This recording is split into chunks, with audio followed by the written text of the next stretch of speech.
किसी के लिए भारत एक ज़मीन का टुकड़ा हो सकता है। मेरे लिए तो ये एक जीवन चेतना है। मैं यहाँ की मिट्टी में खेल करके बड़ा हुआ और हमारी संस्कृति एक शास्त्रार्थ आधारित है। इसमें शास्त्रार्थ में जो सही लगा वो सबने मान लिया और जो गलत लगा वो हमने छोड़ दिया। इस प्रकार से हमारी ये संस्कृति डेवलप हुई। आइए हम अपनी इस संस्कृति का विकास करें। यह कोलोजियम है और यह रोम में स्थित है। ये 69 AD में बना था और इसकी कैपेसिटी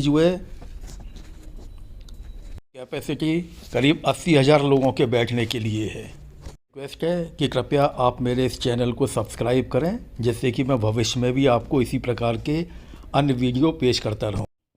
यह कोलोजियम कभी थिएटर के रूप में प्रयोग होता था और इसमें शेर और आदमी की लड़ाइयाँ भी की जाती थीं और यह एक स्टेडियम की तरह है जहाँ पर कि विभिन्न प्रकार की एक्टिविटीज़ अभी भी होती हैं।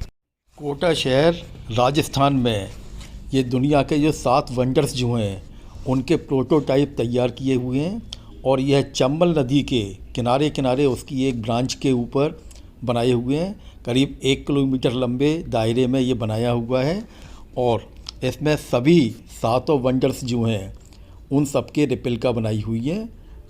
यह कोलोजियम कभी दुनिया का सबसे बड़ा ओपन एयर थिएटर था यो, और इसमें तरह तरह की एक्टिविटीज़ होती थीं। यह दूसरा विशाल स्ट्रक्चर ये गीज़ा का पिरामिड है जो कि इजिप्ट में स्थित है और ये करीब 2,500 साल पहले, ईसा से 2,500 साल पहले बनाया गया था जो है। इसकी हाइट 481 फीट है और इसका बेस जो है 756 फीट लंबा है और इसमें 23 लाख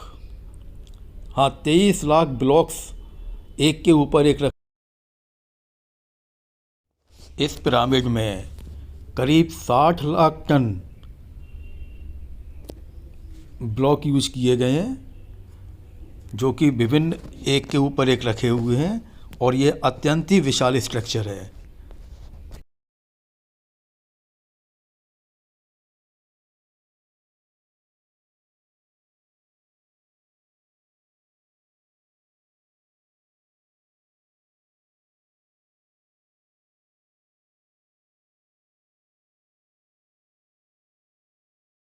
इसके बाद यह एक ताजमहल दिखाया हुआ है। ताजमहल का भी रेप्लिका बनाई हुई है जो कि कोटा में ही स्थित है।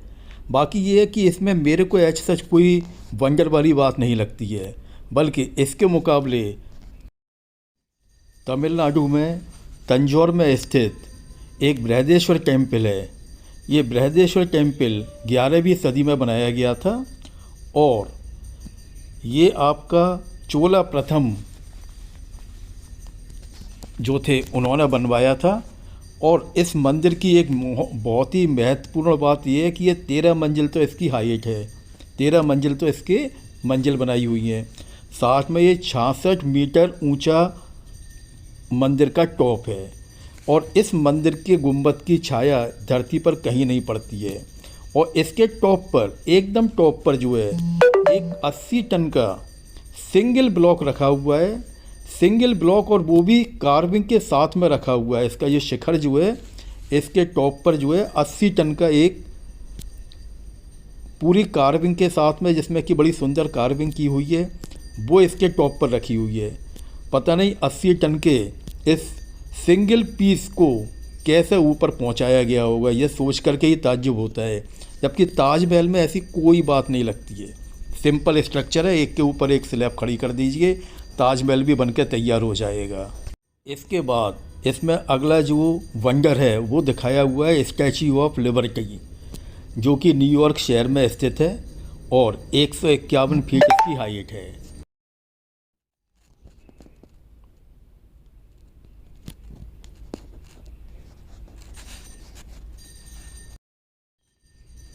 कभी हो सकता है कि स्टैच्यू ऑफ लिबर्टी कभी ये दुनिया के वंडर्स में रही हुए, परंतु आजकल यह मूर्ति बहुत ही छोटी सी बन गई है। आप ये देखिए कि हमारे हिंदुस्तान के अंदर ही स्टैच्यू ऑफ यूनिटी जो कि सरदार वल्लभ भाई पटेल की मूर्ति है और यह गुजरात में स्थित है। यह नर्मदा रिवर के किनारे है और इसमें आरसीसी का प्रयोग किया गया है। इसकी विशालता इतनी है कि इसकी हाइट जो है 597 फीट है, जबकि स्टैच्यू ऑफ लिबर्टी की हाइट मात्र 151 फीट है और सरदार वल्लभ भाई पटेल की यह मूर्ति 597 फीट की है। यह मूर्ति 31 अक्टूबर 2018 को बनकर तैयार हुई थी और इसके मुकाबले स्टैच्यू ऑफ लिबर्टी आप इस फ़ोटो में देखिए।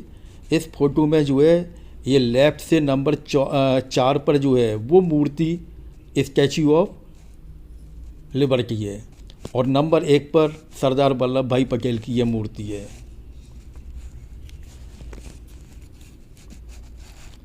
इस मूर्ति को जब से बनकर तैयार हुई है तब से अब तक 28 लाख विजिटर देख चुके हैं इस वाली मूर्ति को जो है। कि विभिन्न मूर्तियों के सामने अब अन्य मूर्तियाँ छोटी छोटी लगती हैं। सरदार वल्लभ भाई पटेल की जो मूर्ति है वो सबसे विशाल और सबसे बड़ी लगती है, बाकी अन्य मूर्तियाँ छोटी छोटी लगती हैं इसके सामने।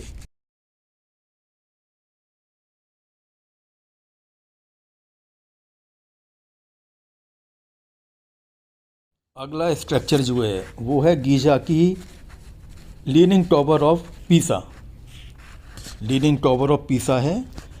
यह टावर भी जो है कभी अपने टाइम में शायद रही हुए वंडर्स में, बाकी अब इसमें ऐसा कुछ भी नहीं है। ये टावर जो है ये आपकी 183 फीट इसकी हाइट है और 7 फ्लोर हैं इसमें जो है। इसमें जो है 14वीं सेंचुरी में बनकर तैयार हुई थी और यह प्रसिद्ध जो है ना सिर्फ अपनी लीनिंग की वजह से है, जो कि 3.9 इसका जो झुकाव जो है वो 3.97 डिग्री है। बाकी ये है कि इसके मुकाबले अपने भारतवर्ष के अंदर ही जो है बनारस में एक है रत्नेश्वर टेम्पल। यह रत्नेश्वर टेम्पल जो है इसकी हाइट है 2 से 43 फीट और इसका झुकाव है 9 डिग्री और साथ में ये है कि ये बिल्कुल गंगा रिवर के किनारे है, जिसमें कि गर्भगृह में पानी भी आ जाता है। इसके बाद जो अगला वंडर दिखाया हुआ है वो है आपका आईफिल टावर पेरिस की। ये फ्रांस में स्थित है और यह एक अच्छा स्ट्रक्चर है, काफ़ी अच्छा स्ट्रक्चर है जो है। ये आईफिल टावर जो है देखने लायक है।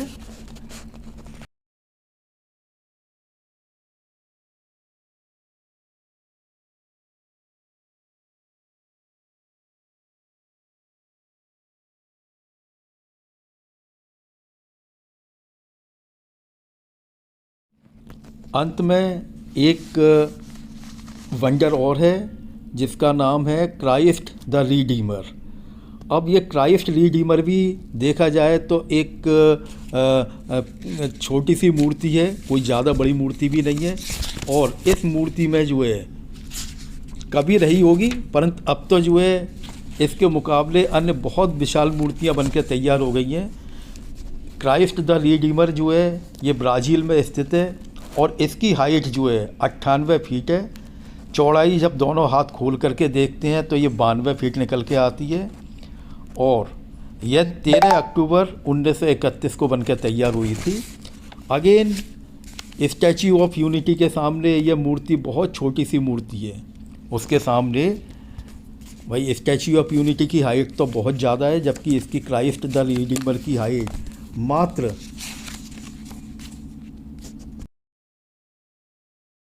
क्राइस्ट द रिडीमर की हाइट जो है मात्र 98 फीट है, जबकि स्टैच्यू ऑफ यूनिटी की हाइट 597 फीट है। प्लीज़ चैनल को सब्सक्राइब कीजिए। धन्यवाद।